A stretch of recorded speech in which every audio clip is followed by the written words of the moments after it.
कार्तिक अमावस्या की रात में जहाँ एक तरफ लोग भगवान गणेश और माता लक्ष्मी जी की पूजा आराधना में लीन रहते हैं, तो वहीं दूसरी तरफ इस दिन तांत्रिक लोग देर रात्रि शमशान घाट पर जाकर तंत्र मंत्र की साधना भी करते देखे गए हैं। तंत्र विद्या सीखने वाले तांत्रिक इस दिन का बेसब्री से साल भर इंतजार करते हैं।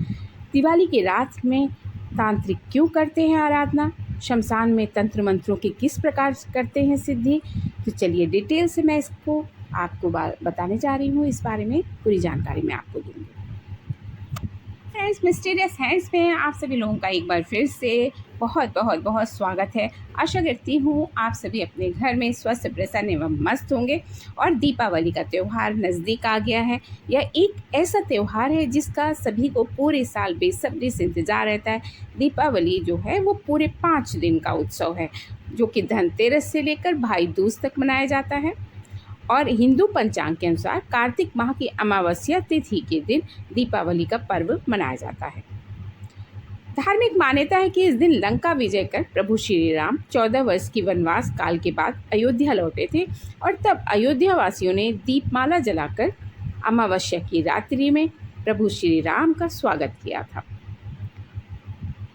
मैं भगवान से प्रार्थना करूंगी, मैं ईश्वर से प्रार्थना करूंगी कि आप सभी के लिए यह दीपावली अत्यंत शुभ हो।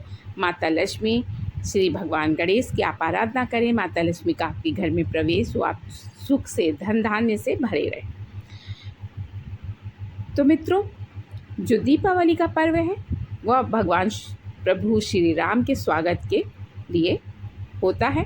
कार्तिक अमावस्या की रात जहां एक तरफ लोग भगवान गणेश और माता लक्ष्मी की पूजा आराधना करते हैं, तो वहीं मैं आपको बता दूं कि दूसरी तरफ इस दिन तांत्रिक लोग देर रात्रि शमशान घाट पर जाकर तंत्र मंत्र की सिद्धि में भी लीन देखे गए हैं। तंत्र विद्या सीखने वाले तांत्रिक इस दिन का बेसब्री से पूरे साल इंतजार करते हैं।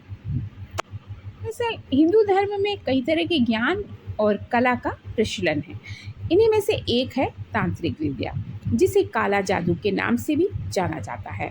मैं आपको तांत्रिक विद्या के बारे में पहले डिटेल से बताऊंगी, उसके बाद किस तरह से इस पूजा आराधना को लोग करते हैं, क्यों करते हैं, किस लिए करते हैं, ये सारी जानकारी मैं आपको दूंगी।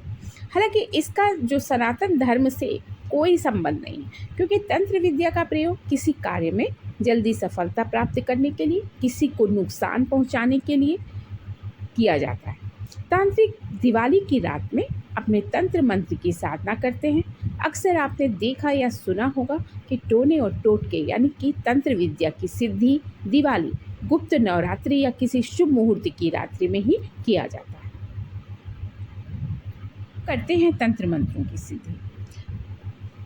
कार्तिक अमावस्या की रात्रि में तांत्रिक शमशान घाट में तंत्र मंत्रों की सिद्धि करते हैं। इस दिन लोग शत्रुओं पर विजय पाने के लिए, गृह शांति के लिए और माता लक्ष्मी को प्रसन्न करने के लिए कई तरह के टोने टोटके किया करते हैं। तंत्र विद्या के अनुसार दिवाली की रात्रि पर कई अद्भुत शक्तियों की सिद्धि की जाती है, किंतु हमें तंत्र मंत्र और टोटके की सिद्धि करते समय ये अवश्य ध्यान में रखना चाहिए कि सदैव हम उन्हीं मंत्रों का आश्रय लें जो कल्याणकारी और हितकारी हो। किसी को क्षति पहुंचाने के लिए किए गए टोटके और मंत्र सिद्ध हो जाते हैं, किंतु वो हमारा और हमारे आने वाली पीढ़ी के समस्त सुखों को नष्ट कर देता है। इसका दुष्परिणाम हमारी भावी पीढ़ी को भोगना पड़ता है। ऐसा हमेशा देखा गया है, सुना गया है और यह निश्चित है। भूल कर भी ये ऐसा काम नहीं करना चाहिए जो मैं आपको बताने जा रही हूँ। भगवती माँ सरस्वती सौम्यता और प्रेम का प्रतीक है। ये सदैव मानव का कल्याण करती हैं, इसलिए अमावस्या की रात्रि सदुपयोग करना चाहिए। हमें सनातन धर्म में वर्णित दिव्य अमोघ मंत्रों की सिद्धि और टोटकों का सिद्ध तो कर लेना चाहिए, लेकिन अपने निजी स्वार्थ के चलते दूसरे का नुकसान नहीं पहुंचाना चाहिए।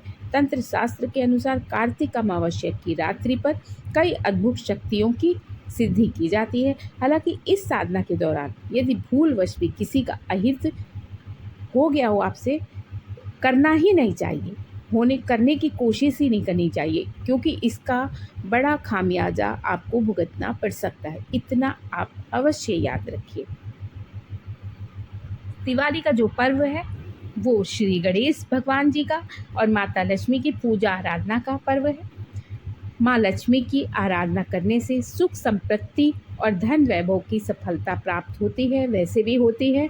और यह समय माँ लक्ष्मी की पूजा और धन प्राप्ति की दृष्टि से बहुत ही महत्वपूर्ण माना जाता है।